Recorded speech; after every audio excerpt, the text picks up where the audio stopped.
In this video I'll be showing you how to make the O-gauge 3-road depot entrance kit, and here's the one I've finished, albeit not done the mortaring and weathering, but it's as good as done, and it will show you how to do.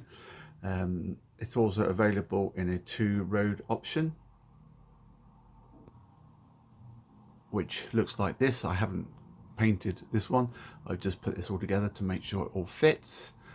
So this is all your kit. So you have a 2-road or 3-road option, and in the video series I'll show you how to make the 3-road, but the 2-road is just basically exactly the same, same principle, it's just not as big.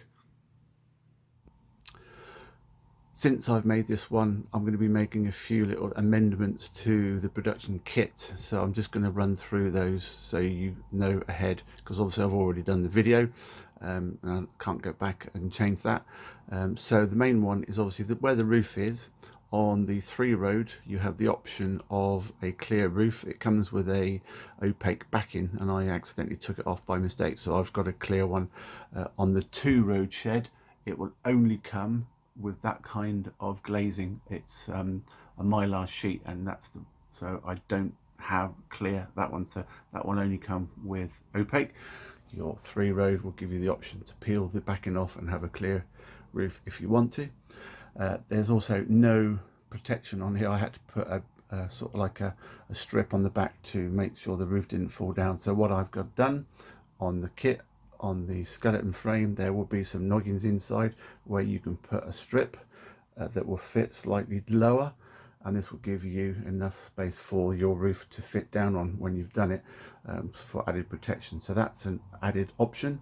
The end sides, during the video I tell you to sand down some of the edges of the skeleton frame. You do not need to do this anymore.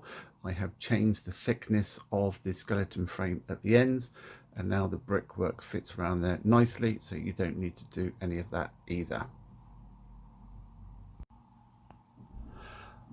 Another alteration I've made is the side inner brickwork here. Now before it was slightly thinner and this piece slotted underneath, but now I've made this piece go all the way to the back, and it goes up to the top, and then it slightly indents in, and it hopefully lines up with the inner brick piece, which I forgot to add in the video about putting in. So once you've glued this end panel on and the side pieces, you can then add that side brickwork, and it should match up hopefully with the brickwork.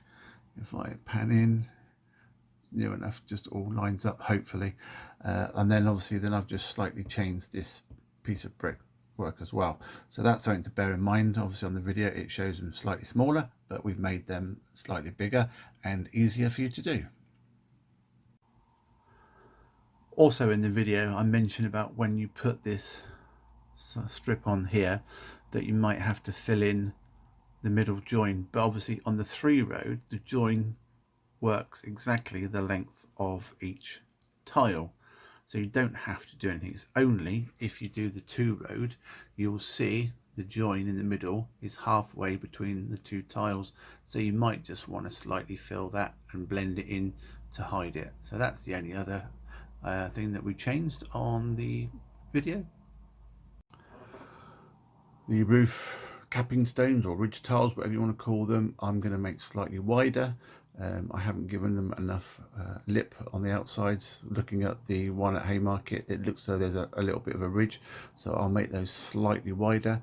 And I've also put them on the top here because it gives it a nice flush edge to the roof, and I thought that looked quite nice. And obviously the cladding on the front. Now during the video I tell you to trim all these down, and to be honest it is a pain in the arse, excuse my French. So I have left a slight join line at the bottom and the top. It just makes sense, it's not hard to see. If I show you on the 2-road one, there you go, it's the smallest of lines. It helps it gives it that straight flush line. If you look on my one that I've cut, you might see the odd one slightly longer, and they were a pain to cut, so I'm not going to do that. I'm going to add exactly that, a small join at the bottom and the top. By the time you've painted it, you're not going to see it, and especially by the time you've weathered it. So that would obviously help as well. Apart from that, I think the rest of the video will show you exactly how you make it. Any questions or queries, please contact me via the Facebook page, via Messenger or by email. But enjoy the video, and hopefully your kit will be an enjoyable part to make and be on your layout very soon. Enjoy the video. Welcome to the Railway Laser Lines build series of the O-Gauge depot entrance kit. This is the 3-road version. There's going to be a 2-road version as well, but you can build it exactly the same. Just going to run through a list of all the parts that you should have and ticked off on the list. So the main frame, which is the front entrance, then you have the backing plate and the overlay. You have the roof panel, the roof glass, and then you have your back skeleton panel. There are 2 side panels. There is your 3 depot doors. Here is the front cladding base and cladding. You have your insets for the brickwork skeleton frame, roof and side supports, and all these are the parts that you really need to prime. Now, prime it in the colour of your choice. I'm going to be doing everything in white apart from the roof, which I'm going to be doing in a black, although I'll most probably prime it white or grey first and then do a black overspray. These are all the parts you need. Do you need to spray both sides? No. The side panels where the brick's going to attach, so you only need to do the inside. Again, the main frame, you only need to do the inside. Back panel, inside. I would certainly suggest possibly these being primed both sides, because they may well be looked at from both sides. It really depends on how you're doing this. This is designed to just be a false depot entrance, but some of you guys could use it as an entrance to a fiddle yard and hence have the doors open, so you might want to see inside. And obviously the cladding needs to be primed, and just one side as well. So there's a lot to be done on there. There's also all the brickwork, which I'll show you. Here's the remaining parts of the kit. So it's all mainly brickwork. So you've got your right hand side brickwork, your left hand side brickwork, your right, your left, and then your inner brickwork for the shed doors, and then you've got your roof cappings. There's another 20 odd plus items there. These can all be primed in a red oxide primer. Go gentle on the ends, because obviously you've got to glue these together. You don't want to put too much paint on them so they don't fit, but if you do it properly they should fit nicely together. If you want to individually paint all the bricks, it's entirely up to you, but it's time to go and prime all these. So your internal skeleton frame you need to prime, and all your bricks you need to prime. This should keep you busy for a while. Once you've done all that, then we can come back and start assembling the kit. When you come to prime the roof section, it's worth masking over the inserts at the end, because it's quite tight where they fit into the side panels. So put some masking tape over those to stop your paint going on, otherwise you might not get it in and you have to sand them out. It's entirely up to you. When you come to fit your depot entrance kit, you've got to remember it needs to be on a base level with the track, because obviously you need the height for the doors. So it needs to be approximately 6mm base. Now I've just created a small little diorama, a little baseboard. I've added some track and a back scene, and I'm just going to make it there. So I've done a 3mm layer, a 2mm layer and a 1mm overlay, and hopefully got it as close to the rails as possible. That will most probably be available as a separate kit if you want to have those. A lot of you most probably will just buy this kit and just have the frontage, so you don't need the whole length, but it fits from the side end of the kit, and it allows you just about, I don't know, 20-30mm in front that you'd have on a normal depot. So you must remember, when you build your kit, it needs to go on a base level with the rails, so you have the clearance for the doors. Hopefully that makes sense. Right, so all my skeleton parts have been primed, mostly in white as you can see, but the roof where the glazing goes, I've done that in a matte black. And obviously then we need the glazing. Now that glazing has a protective backing to both the front and the back.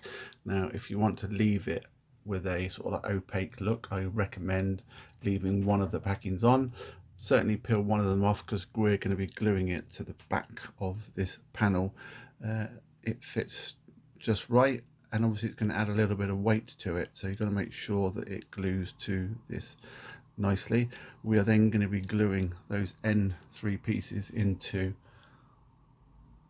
the tops there. Now this is a long piece, the 3-road shed, at least it's 400 and something long. The 3 roads only about 320 long, so it's not as long and bowy. So we've got to make sure that when we glue it in, we don't make this snap. So you've got to be very careful when gluing these together, and I would suggest obviously using the front 3-road entrance and the back panel to glue together to at least one side to make it a little bit more sturdy. And then when you come to do the other side, you're going to have to do a little bit of jiggery pokery to get it to fit in. So obviously I would suggest not gluing in both sides first. Glue in one side and then fit this end to the side that you've glued. And then when you come to add the glue to the left hand one, is make sure that you can actually get this one in before putting in the side, because it's a very, very tight fit. And then obviously then we can move on to fit in the back plates for the brickwork here inside the framework there, which would be pretty easy to do. So let's start gluing this together. The products that I recommend for gluing MDF together is any of the Deluxe Materials products. Speed Bond is their PVA. It's a quicker drying PVA. That's okay, but I tend to find it's quite thick and most probably not the best. I like the one in the middle, which is a super plastic glue. It's quite thin, bonds really well. Glue and glaze I would use to do the glazing to the back of the MDF. They do also a laser glue as well. Haven't used that for some time. I used it once, really good, but these are the products that I continue to use. So I'm going to use the Superfatic for most of the skeleton work and the glue and glaze to glue the glazing to the roof panel. So the glazing that goes to the roof support has a backing, a clear backing on one side and an opaque backing on the other. If you want to leave it on, by all means do, but for this case I have taken them both off, so I have a clear piece of glazing and I'm literally going to glue it around the outside of the framework, and I'm also going to add some glue on the struts, stick it into place, and then most probably after a while it will most probably ooze a little bit of glue out, so I'll just turn it over and wipe that away. The glue and glaze does dry clear to a degree, so it shouldn't be too bad, and obviously you need to weather it anyway. The piece that you get will be slightly longer than the piece I've got. This was the only piece I had left in stock when I bought this. I've ordered some more longer ones, so it should go near enough right to the end, so there's a bit more for you to glue it to. So I'm going to glue that next and come back when that's done. So we've glued this end together, so we've got the main frame, and obviously the painted side is on the inner side because we'll be adding bricks and cladding to this side, so we don't need the painted side. Again, with this end panel, the painted side is on the inside, and the back panel, we want the painted side on the inside. I've also added the side piece to go in for the side bricks, and also the side panel for the door access, which fits in those 2 holes as well. So I've just added some masking tape to hold it in position, and that's glued, ready to dry. So I'm just going to allow this all to dry, and then we'll concentrate on getting the roof added along with that side. Now I might just add some masking tape and put the piece on here loosely so we can fit this glass roof on top to make sure it fits. So There we go, so we've done that so far. We'll allow that to dry and then we'll come back and do some more. If I turn this upside down and just show you, obviously that's the back panel that comes out the side, and then it also slots into this panel here, which slots into the edges of the front panel. They go in those grooves there. And then we've got a top piece that we've got to fit in. Now obviously you need to fit this piece in before you fit this piece in, otherwise it's not going to fit, so you need to push it down. Now I have sprayed all of this bit, and this one was extremely tight, so you might just need to sand down around the edges. If you do exactly the same as me, make sure that's in position. You can add a bead of glue to glue it to the back, but I'm going to leave that as it is for the moment, and we'll come back and do that in a moment. When you fit these inner pieces in, which slot in there, you need to make sure that the 3mm end goes into the front entrance, the 2mm end, which is slightly thinner, goes into the back entrance, if that makes sense, because obviously we've got a back panel, which is this piece here, which will be going around there, which is our back sheet. So that's a 2mm panel, so it needs to go 2mm on the outside, 3mm joining the main entrance. When you add these side pieces in, you need to make sure obviously that the lines are facing in. It will do, because obviously this is a 2mm, but you need to then replicate on the top part. Now if I can see the angle at the top, you'll see there's a line that goes on the top, and it's closer to the outside than it is the inside, so that's the way you need it, otherwise these won't fit, it will protrude out. So that line is just giving you an indication for it to be on this side rather than on the main entrance side. So that's the first of the inner side pieces fitted, and then what we need to do is to add this piece so it slots on those 4 grooves. So we need to run some glue down the side, glue in the holes, put it into position, and that will keep it nice and firm and straight. You'll notice once you've put this piece on, there is a small gap between here and that door bar. This is going to allow the door to slide in to position before you fit it in place. And you can do it most probably either from the bottom or the top, but most probably once you've done the roof, it'll be easier to slide it on from the bottom, unless you decide to put the doors in before you put the roof on. But ideally tip it upside down and add the doors from the underneath, but it should be enough room for you to slide your door in there, and obviously it will be the same along there, and obviously that one as well when we've glued them. So I'm going to allow that to dry, add a bit of masking tape just to keep it in place, and then we'll continue on to the next one. Okay, so it's all in position now. So just make sure on this roof section where you've got your noggins that go into the sides that they're not got any paint on them, and maybe just give them a light sand anyway, just to make sure, because obviously you've painted the inner side of these end pieces, so the hole has become smaller. So just sand down those inserts on this piece here. This one was just really hard to get on, but when I came to the other end it slid in quite nicely. And just make sure you use masking tape everywhere to keep it in position when it's glued. So that's all in position. The only thing missing on my demo one is I've got no support here for the roof. So what I'm going to do is I'm going to add an in-strip piece that will slot inside a hole, most probably there, that will give that roof the support it needs. So I'm just most probably on this one just going to add a 2mm strip of MDF on the inside just to keep it in position. But on the actual production kit, I'll most probably add some holes in here for a piece to slot in and sit in, so you can just push that on there. That's all done, so I'm going to allow that to dry now. That's coming along nicely. Just take your time when you do these things. Rushing these things, you end up breaking them, so just take your time. Hopefully we'll get there. That's all the framework done. Obviously we've then got to concentrate on doing all the brickwork, but we'll come and talk about that in a little while.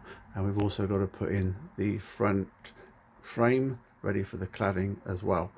So still plenty more to do, but we're getting there. I've just placed the skeleton frame on top of my little diorama just to see what it looks like. I've taken all the masking tape off. I've allowed it to dry for a good hour or so before taking that off. And obviously this roof has not been glued to that back frame, and it has not been glued to the front frame or the strip that I've added in yet. I'm going to add all the brickwork and cladding first to make sure it's all okay, and then we can think about gluing that in place. But at the moment I don't think it's wise to do that. But at the moment we're getting there, and that's coming on nicely. So the next thing we need to concentrate on is the cladding at the front. Now I've got the piece that goes at the top here, and then the panel that goes over the top, and then also we've got the cladding strips that go on, and we need to do those next. Now, because we're framing this in brickwork, the brickwork is about 2.5, 2.6 mil thick. So the brickwork comes up to here. So we need to then have some kind of panel that goes in there, which we've already primed when we did our white primer. I've subsequently painted it black to match the roof, and from the prototype picture it had a black outer frame, and I'll show you a bit later. On the outside of the frame we then need to add all the cladding strips. Now the cladding strips is made up of thus a backing card. This is our model board. This is 0.5 or 0.8. This is 0.8. So you've got a 1.6 mil thickness. Now the cladding is held together at the ends by a very thin strip. Now we need to glue this in position on top.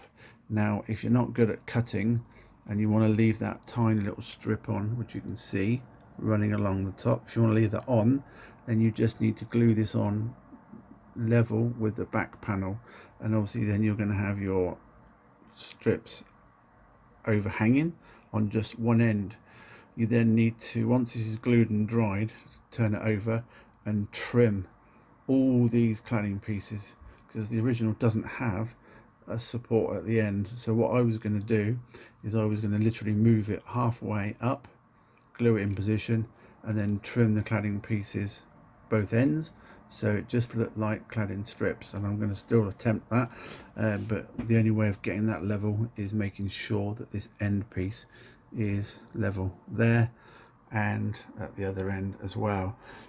Gluing this, you want to use either a self-adhesive sort of like tacky spray, 3-mount spray of some kind, where you could spray the back mount and then put this on, but I'm going to be using a mixture of the Speed Bond, and I'm going to use that and water it down slightly, most probably 70-30, so that's 70 PVA, 30 glue, might even do 80, and then all I'm going to do is I'm going to add the glue to the back panel and then gently lay this in place, and I hope to get it in position. I think once that end is in position it should just drop down nicely.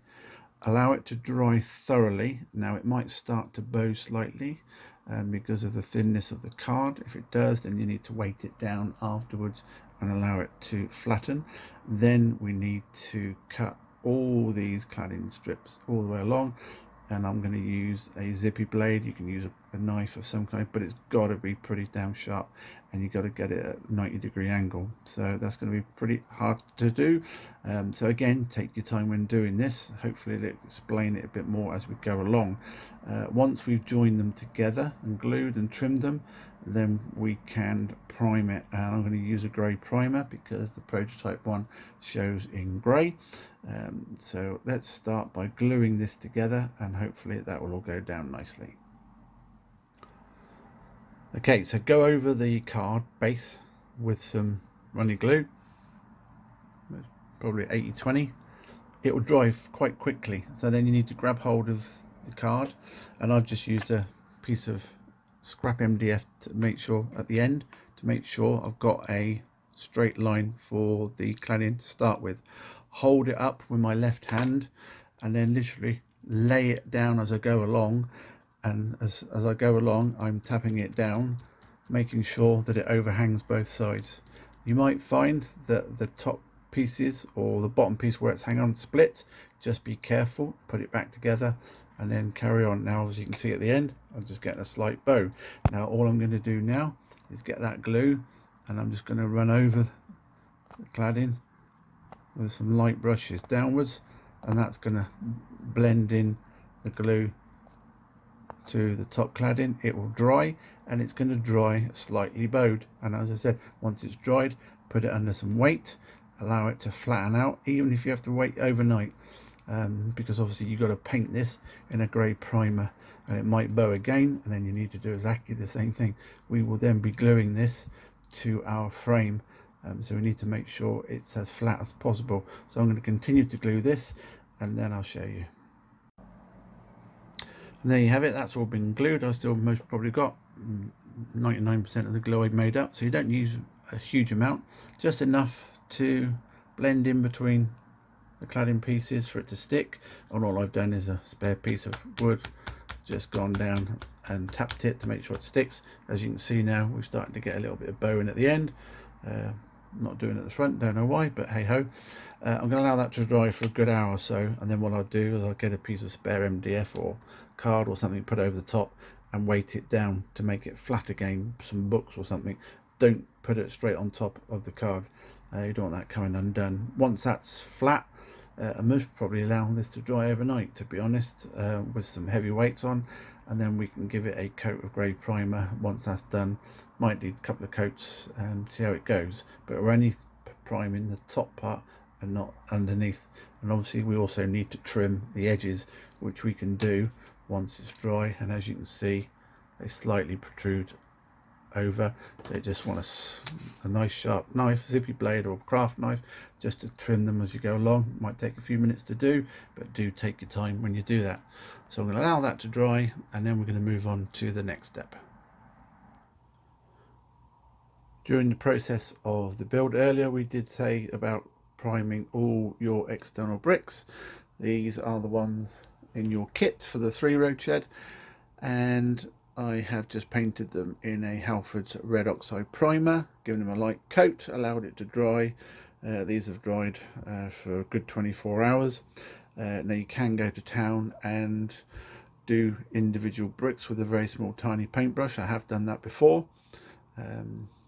Quite interesting doing that. Passes certainly a few hours. There's a few bricks to do here.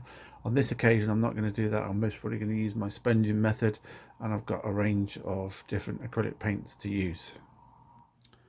So I use a range of acrylic paints from the Artistes range, and they are available from the range. I think they're about £1.80, £2 a pot. I've had these some time now, so they've most probably gone up in price like everything else. And I've got clay, rouge, sangrian, burnt sienna, burnt umber and chocolate brown. So there is certainly a different number of colours to use for these bricks. I'm not going to do individual brick painting on these ones. I'm going to give it a sponging method just to vary the shades of brick. Once I've done that, I'll add them to the skeleton frame. And obviously when you come to do them, be extremely careful of these ones, because they're literally held on by half a brick on either side, so do be careful when you do that.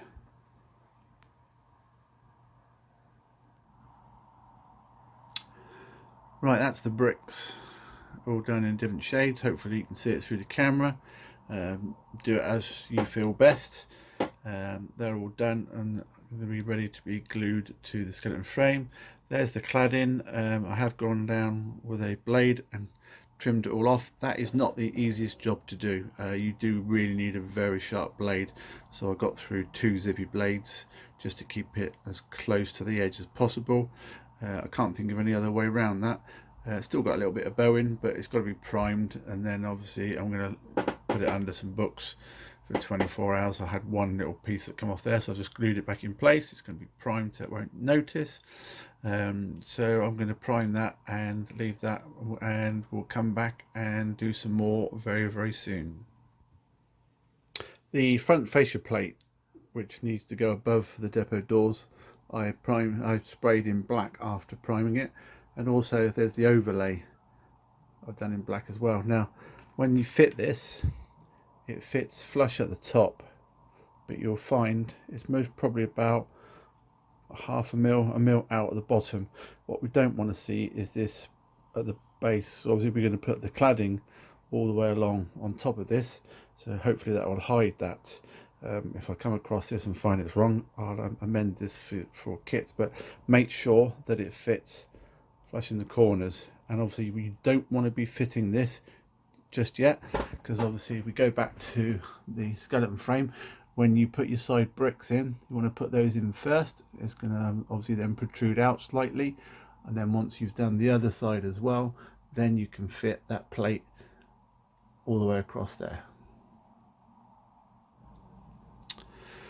So we move on to the brickwork, and ideally we want to start off with doing the end corners. Now obviously the front piece is only held on by half a brick, extremely difficult to do. So the easiest way that I've found is we move that piece out of the way, is that we start with this piece and we turn it upside down and we lean it up against a straight edge, whether it's a ruler, a piece of wood or whatever, but we're going to glue down this side of the brickwork. So ideally put it out that way, just lightly glue with a small brush inside here, put it back down, and then what we're going to do, we're going to grab hold of the other brick. We're going to do exactly the same, add some glue into the grooves, a small amount, and then what you're going to do is hold it down and put it in position. Now obviously going to make sure that it fits in to locks and it matches. So fit it in and then push another piece of wood this side and just hold it there for about a minute or so to make it bond, and then we can pick it up and it should fit in and hold place. We'll allow that to dry, and then what we can do is we can then add the final piece. And then obviously what we need to do then is to wrap it around your end skeleton frame. So let's glue those bits first and then we'll come back. So you only need to glue in one end of the brickwork, you don't need to do both. So I did it on the small piece and I've put it in, locked it together, and just put another piece of wood there, and that's now going to bond. Hopefully I've moved it along just to make sure it doesn't stick. There's no excess glue running out, so just tiny amount of glue inside the end parts and allow that to dry for a couple of minutes before taking it out. After you've given it a minute or so to bond, just turn it over and then wipe any excess glue off this side with a damp brush. Be careful that it doesn't fall out or anything daft. Just some light action up and down. Of course you can always go over this with some more brick paint if need be before we do any mortaring. And while we're waiting for the right hand side to bond, we can crack on and just do the same to the left hand side. What we also suggest is on the inside of this end piece is just to get your sandpaper or sanding block and just give it a sand. We need to take most probably about 0.1, 0.2 mil off because the gap of a brick is slightly thinner than this 3 mil. There's not a lot we can do about this. It will fit in, and I've done it on the Ipswich Freightliner building, so I know it works. But you just might want to take a shaving off, perhaps on the inside there and there. But I would just suggest doing this side, just a fraction. Obviously, there needs to be a mortar gap on the front between the sides anyway, so hopefully that's going to do it. But it won't hurt to take a little bit off the inside of here and the inside of there. Okay. So now that that end piece is dry, what we're going to do is we're going to replicate what we've just done on gluing this piece now, adding some glue in each of the holes, and then we're going to offer this up. Make sure you've got the right one and not the one from the other side, and we're going to offer it into place. Not going to fit it in, and just going to hold it there for about 20 seconds. We're then going to move this over to your skeleton frame, and we're going to make sure that it fits around that end piece. It should do. I've just tested it on this and it does work. we don't want it being glued straight in, so just going to hold it there for 20 seconds so we can still play around with it when we get over there. Once we get over to the other side with the skeleton frame, we can then hold it in position while it bonds. So as you can see, I've just put it into place and I've just pinched it together to hold.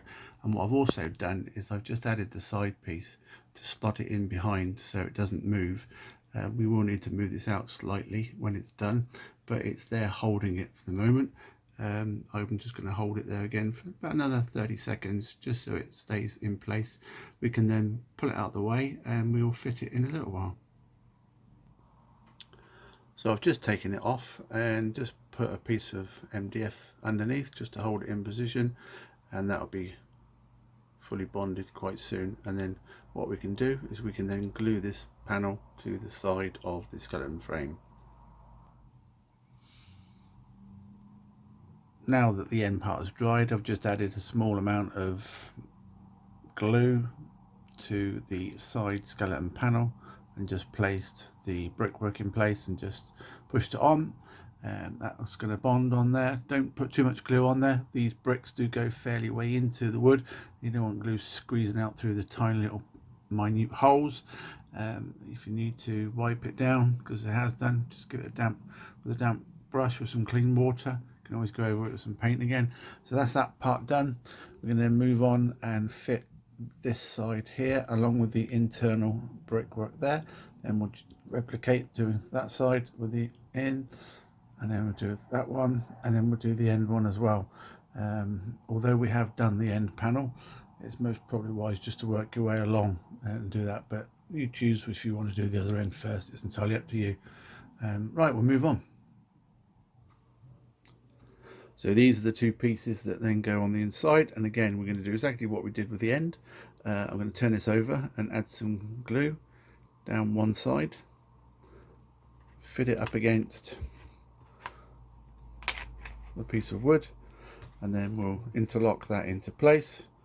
Press up the piece of wood, hold it there 90 degrees for allow to dry for a couple of minutes, and then we'll take it out and leave it to bond. Once that's done, we can then glue that in place on the skeleton panel, and then we'll replicate that as we go along. So earlier on we primed our back plate and overlay in black, and we've done our card cladding and we've glued those together, and that's been sprayed grey. I did put it underneath some weight, but I've still got a little bit of bow in here, so I'm hoping that obviously when I glue it to here it should be okay. I'll most probably put some MDF on top and just place some weights on it to make sure it sticks in place. So what we're going to do is we're going to glue down here and then stick this in place and allow it to dry. Once the cladding is stuck to the back panel, you'll notice there's a slight overhang, which is where it goes over the bricks on the building. Now obviously we've got some basically MDF and card showing. We really need to prime this area down here and also the edges of your cladding strips in grey. So what I'm going to do is I'm just going to mask off the ends where it's black, and just give it a light coat of primer, grey primer all the way along, mask off that end, and hopefully that will hide those bits, so if you're looking from underneath it will look exactly the same as the other side. Around the inner edges of the brickwork where we can put the door, we still need to put our strip to the sides of the brickwork and paint them, but what I do suggest is that we paint inside here first. Silver or black is most probably the ideal colour, and also while you're doing that, underneath we have that roof part as well, which will most probably be ideal to paint that in the same colour what you're doing it, silver or black, and then do all the three frameworks, and then you can fit the door strips before fitting the doors. Now I have masked around the outsides where the brick is. I don't want to get paint all on the brick, but just thinking, obviously I haven't gone and done all the brickwork yet. If you do it like this one, you could most probably do the painting before fitting the bricks, which would make life a lot easier. Unfortunately, I've already put the bricks on here, so I have to do some masking, but if you paint before you put your bricks on, you won't need to do that. So that's just a thought before I go any further. Also in your kit are some door runners.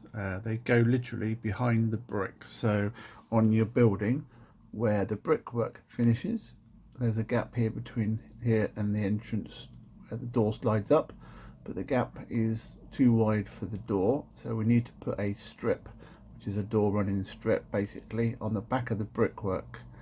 That will then allow the door to run up and down, but it also shows you having like the outside of a door runner. I'm going to go and prime these and paint them black, so they just pull out. They are held on just slightly in the middle, so when you just pull them out, just get a little bit of sandpaper and just wipe down the sides just to break off that little notch. It shouldn't take too much, but I'm going to go and prime those, then paint them a matte black, and then obviously then I will add them to that. Obviously I've painted inside already black, so that's ready to fit one of those, and then obviously then once that's done we can then fit the door.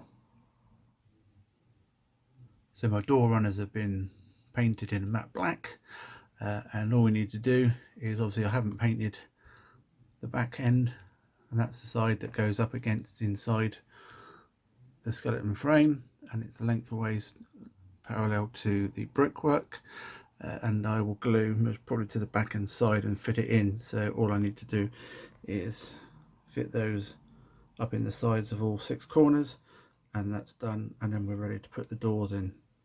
But obviously we still need to do our fascia plate, and we still need to complete the roof ridge tiles, which I have painted, and they are under there. Hopefully you can see that, where they sort of grey and white, just to give it some tone, and they're going to be glued in place as well. So we will glue those in place, and then we'll move on most probably to doing the front panel. Right, so I've put all the door runner strips in, and I've put a non-painted door in just so you can see. There's the black strip that runs alongside the brickwork, so all 6 of those in. So now all that needs to be done is to add the front fascia plate. I'm going to add some PVA glue to this one, to all of here, and then add the fascia plate on. And if you can remember, there's that slight overlap there that we made, and that fits just slightly over the brickwork, so it just overlaps and fits in nicely. Glue it in place. Now if it's bowed still, this fascia plate, you might just want to get some spare MDF or piece of card, put it over the top, and use some little mini clamps to clamp it together while it bonds to the skeleton frame. So I'm going to do that next, and come back and show you when that's done. I've put my fascia plate in place, and all I've done now is added a spare few pieces of MDF and clamped it in position while it goes off. I've made sure it's flush at the top on the roof end, and it just overhangs on the brick ends at the front by a couple of mil, which is what it should do, and that's what the prototype looks like anyway. So I'm going to leave like that for a good 10 or 15 minutes for the glue to set, then we can remove the clamps.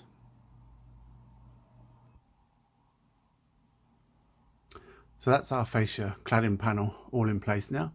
So all that leaves to be remains to fit are the ridge tiles that go down here, ridge tiles that go down here, and then the ridge tiles that go across. Now the ones that go across are in 2 pieces, so you will have a join line in the middle. You'll need to do some painting or perhaps a bit of filling if you want to hide that middle gap, but I shan't bother. But we'll glue those next, and hopefully we'll add the depot doors, and then we've got a complete kit all finished. And there we have a completed kit. I've also painted the doors. Obviously I didn't go through how I did those, but that's just basically priming both sides, allowing to dry, and then give the whole side a coat of yellow. There's different colours of yellow available in spray cans.